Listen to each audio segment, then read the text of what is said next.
physicality is always a limitation, isn't it? You can stretch it. But there is a limitation for physical body. Physical means limit, isn't it? Because the basis of physicality is a limited boundary, isn't it so?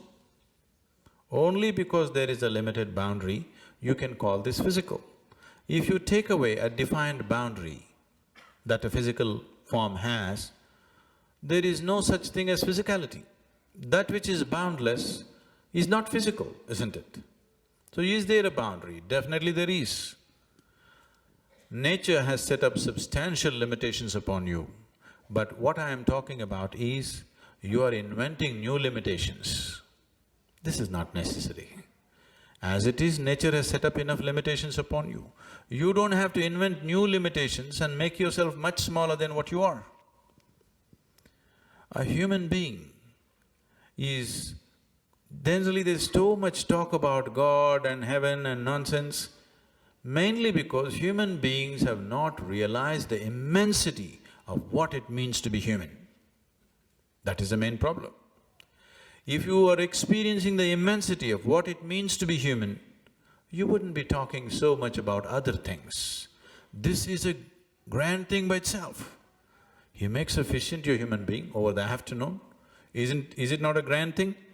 But he is doing it unconsciously. If he can consciously convert a fish into a human being, it is a phenomena, isn't it? Isn't it so? It is an impossible phenomena which all of you are performing, but unconsciously. So how much of you has entered into your consciousness? That's a question. If you look at it, actually not even 1% of who you are has entered into your consciousness right now. If a few more percentage points enter, suddenly everything that you do looks like superhuman. Now, people around me every day witness things which they can't believe. So people keep on saying, Sadhguru, are you superhuman? Are you a human being? I keep reminding them, this is not about being superhuman. This is about realizing being human is super.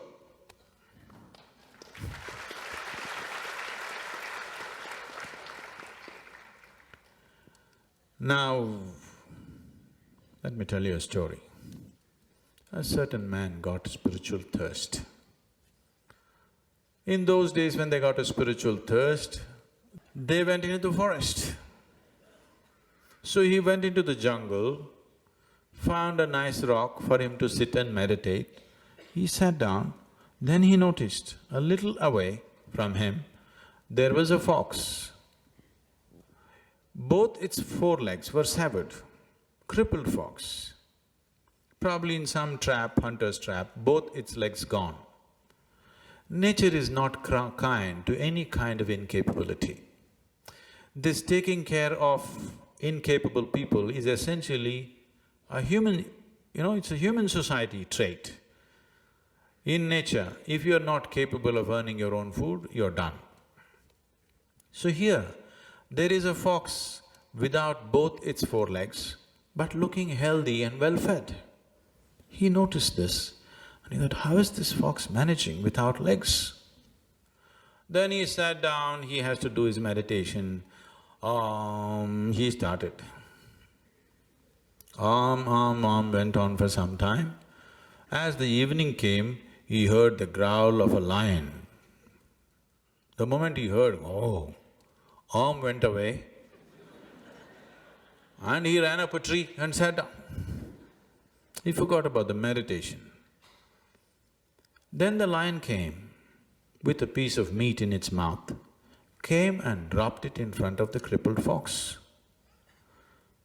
And the fox ate this meat and the lion went away. This man thought, oh, this is a divine message. God is trying to say something to me. A crippled fox being fed by a ferocious lion. This is a miracle of miracles. God is sending a message to me. What's the message? What's the message? What's the message? He completely forgot about his meditation and started thinking, what is the message? Then he arrived at his own message. He said, oh, God is trying to tell me, In this miraculous forest, even a crippled fox is being fed by a ferocious lion. When this is so, you fool, you on the spiritual path, what are you thinking about food? Just sit there, it will anyway come to you. So he sat down, one day, second day, third day,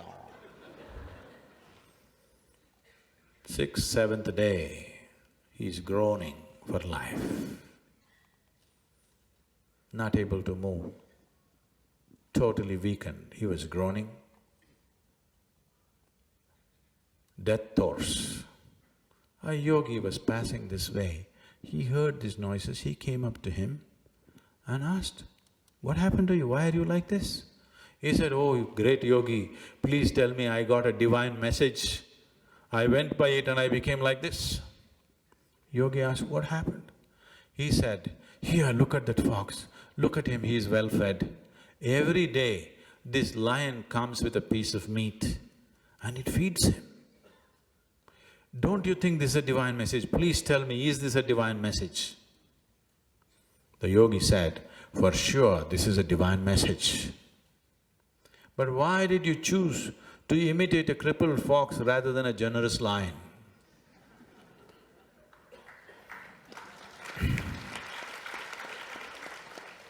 So this is the choice you have. If you're imitating a crippled fox, a generous lion looks like a miracle. It's not a miracle, it is doable.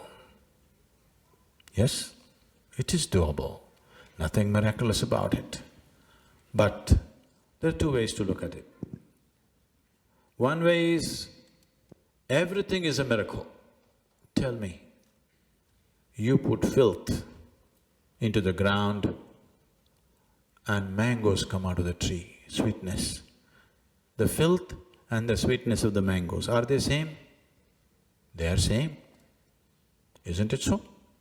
Aren't they same? The food that you eat and what you do in your toilet the next day, they are same, isn't it so? Yes or no? If you put that same filth into the field tomorrow, once again it becomes your food, isn't it so? It is the same. But can you treat both of them the same way? No, you need discretion as to how to treat it, but they are same, isn't it? Making filth into mangoes, is this not a miracle? Making fish into a human being, is this not a miracle? Yes or no? Everything is a miracle. That's one way of looking at life. Another way of looking at life is, nothing is a miracle. Everything is happening between cause and effect. If you are short-sighted enough not to be able to see the cause, you're only seeing the effect, then it is like this. If you're able to see both the cause and the effect, everything is explainable, everything is repeatable, everything is possible to make it happen. Now I am talking about a technology to make you into a miracle. But this is not a miracle. All technologies look like miracle, isn't it? Suppose you know nothing about electricity and the hall is dark right now and I tell you, you just watch it now, I will just touch this part of the wall and the hall will be flooded with light. And if I do it, wow, you will bow down to me. Yes or no?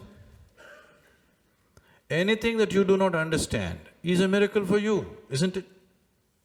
Yes? Anything that you are unable to grasp is a miracle for you. Now I'm going to pull out something from my pocket, just a combination of plastic and metal. I'm going to do this and talk to somebody in India or America or where you want. Is this a miracle or not? The problem is all of you have it, this is the problem. Only if I had it, you know, if I had a cell phone 1,000 years ago, I would have become God himself. The damn thing came to me too late. If I had a light bulb 1,000 years ago, I could have become a god. The damn thing came too late. Technologies never come in time, you know. Anything that you do not understand is a miracle for you. And at the same time, is there any one thing that you truly understand? I want you to look at this. Do you understand this flower? Fully, do you? You may have studied botany for 10,000 years, but do you understand this flower fully? Do you understand a single atom in this existence? Do you? No. So everything is a miracle. If you look deep enough, everything is miraculous. On one level, everything is explainable. On another level, everything is miraculous. That's the beauty of life. If you have the necessary reason and the necessary sense of wonder and inquiry in you, you can know it all and still wonder about it, because you can study this flower for the rest of your life and still wonder about it. That's the beauty of existence, isn't it? Or you can be a fool who'll draw conclusions about this flower and believe you know it. That's the difference. Everything about your life is like this, isn't it so? Yes? Everything about your life is like this. So it's miraculous and mundane at the same time. It is within reason and beyond reason at the same time. It is human and divine at the same time. You can play between the two. It's very beautiful.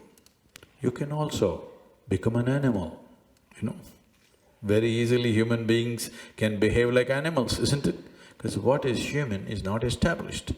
You can freely, seamlessly move from animal nature to human nature to divine nature and back again if you wish. It's very beautiful. Don't mess it up.